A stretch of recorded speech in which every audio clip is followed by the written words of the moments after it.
साहब की, वो लगातार हर मंच से बात कहते हैं। क्या आप संतुष्ट हैं और क्या कहना चाहेंगे इस मसले पर? क्या वाकई ऐसा है? देखिए, मैं कोई अगर कुछ कह रहा है ये उसकी अपनी राय हो सकती है।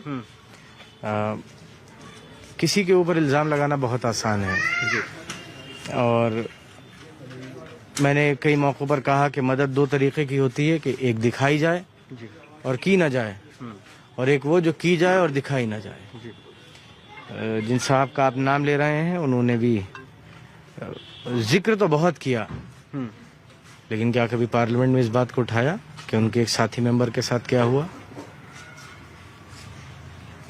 बताइए। If investigation is done on the basis of the political masters, then independence goes away. Sir, you know for a fact that every constitutional power is coupled with a duty. Now that is the accepted principle of administrative and constitutional law. But the reality is the power to investigate has become a power to harass. The duty to victims has been replaced with the duty to please their political bosses. And I can give an example, sir. MP of Rampur is in jail. Why? Because when he was a minister about appointments, he is in jail. But what about his chief minister? You don't want to go against the chief minister, ex-chief minister, but you want to go against Rampur MP. इधर 4-5 दिन में अब्दुल्ला आजम साहब के 2 अलग अलग तरीके के बयान आए। मैं वीडियो ना बनाता, लेकिन मजबूरी इस बात की है कि अब्दुल्ला आजम साहब एक वीडियो में कह रहे हैं, ओवैसी साहब को सबक दे रहे हैं कि ओवैसी साहब चुनाव ना लड़ें, उनकी पार्टी को नुकसान होगा। और एक पत्रकार ने अब्दुल्ला साहब से पूछा, अब्दुल्ला आजम साहब से कि आजम खान साहब की आवाज ओवैसी साहब ने उठाई, तो आप उनसे कह रहे हैं कि लोकसभा में क्यों नहीं उठाई?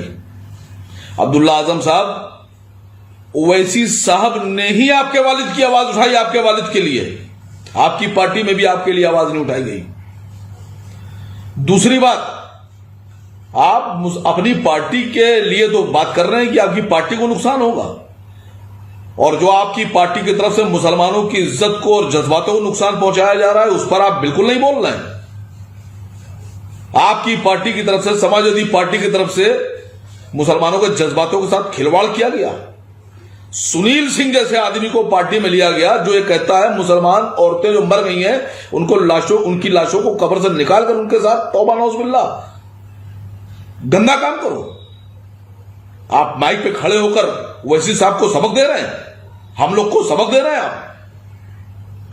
आपके पड़ोस की एक सीट है हसनपुर की, मुस्लिम बहुल सीट, वहां से मुखिया गुजर को टिकट दिया गया। आपकी पार्टी से आपने पैरवी करके दिलवा दिया उसको टिकट। आपने मना नहीं किया अखिलेश जी से कि ये वो आदमी है जो आरएसएस का कैडर है, खाकी नेकर पहन के पैदा हुआ।